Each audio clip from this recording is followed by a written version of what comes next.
Bonjour à tous, j'aimerais tout d'abord souhaiter des bonnes fêtes à tous.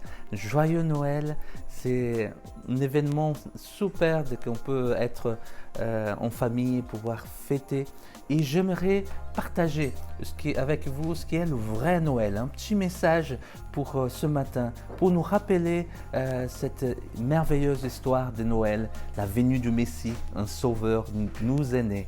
Et je ne sais pas si cette semaine vous avez remarqué, il y a eu quelque chose qui s'est passé dans le ciel, un alignement entre les étoiles, entre Saturne et Jupiter.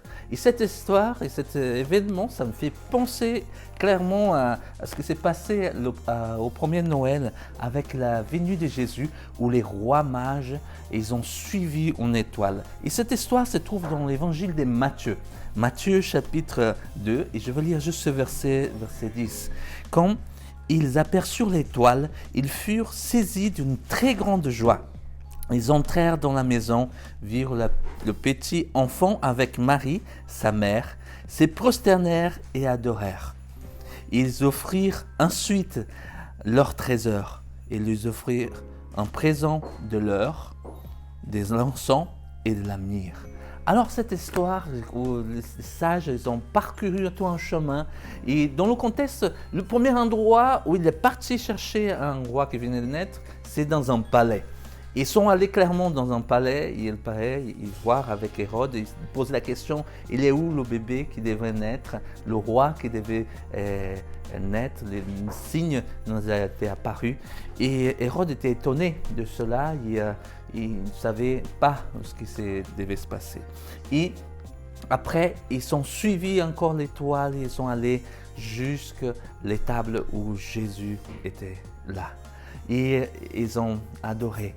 Une joie est venue dans leur cœur. Mais c'est vrai que les mages n'attendaient pas à ça. L'étable, ce n'est pas le lieu idéal pour la naissance d'un roi. C'était un lieu qui était très simple. C'est quand on voit les petites crèches, tout est joli, tout est beau, tout est mignon. Mais en étable, en vérité, c'est vrai que c'est un lieu qui c'est sale, ça sent mauvais, il y a les animaux.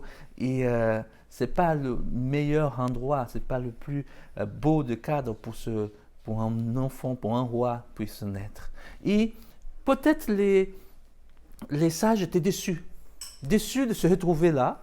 Ils pensaient peut-être dans un cadre plus merveilleux, plus spectaculaire, un palais, un château, mais ils se trouvent dans un lieu très simple et ils pourraient être vraiment déçus, peut-être vraiment surpris par tout ce qui s'est passé. Ils avaient une expectative, une attente, et la réalité c'est une autre. Et parfois, dans notre vie, on peut se retrouver un peu comme ça.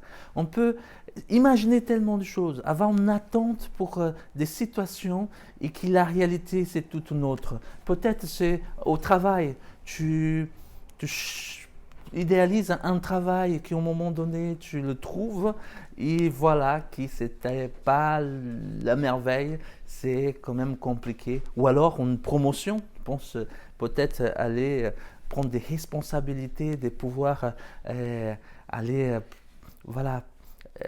entreprendre des choses et la réalité c'est tout une autre. Et on peut imaginer un palais et on se trouve dans une étable.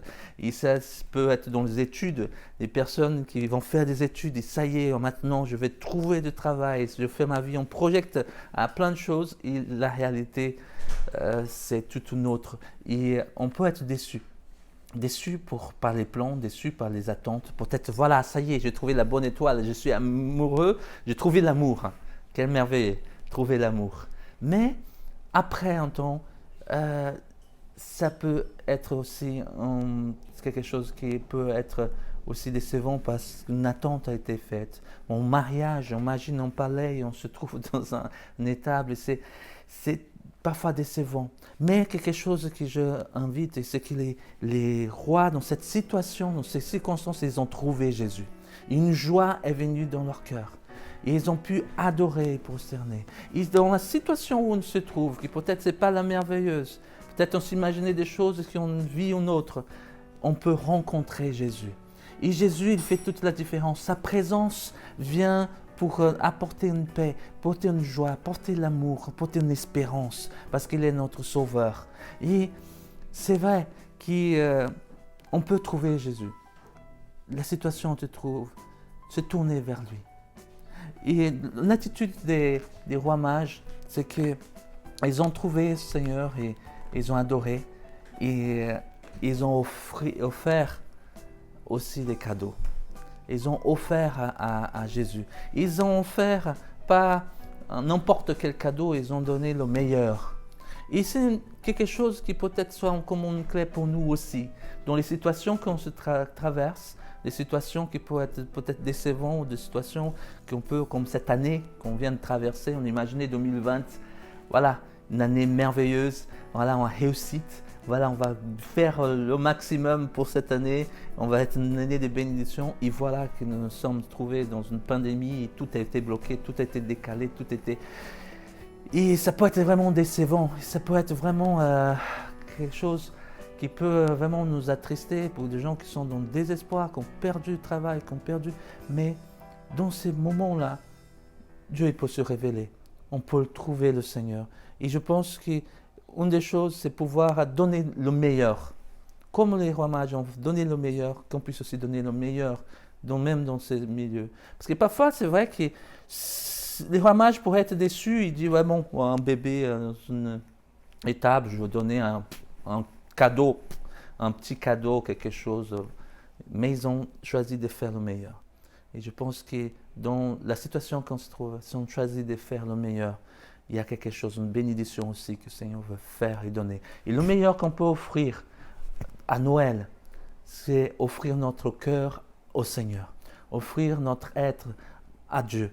Et c'est notre adoration la meilleure, comme dit dans l'Épître aux Hébreux. Et c'est pouvoir donner notre cœur, notre vie, notre amour pour lui parce qu'il nous a aimés le premier. Offrir le meilleur. Offrir le meilleur dans votre mariage, dans votre travail, mais aussi offrir le meilleur au Seigneur. Et il attend vraiment notre cœur, notre vie. Il y a un chant qui dit « À toi nos cœurs, nos vies ». Et qu'on puisse vraiment aujourd'hui encore renouveler cette alliance avec Dieu et dire Seigneur, prends mon cœur pour ma vie, je te donne tout, je veux te servir. Et c'est quelque chose de merveilleux qui change notre vie. Et quelque chose aussi dans cette histoire, c'est que le roi mage, ils sont partis par un autre chemin.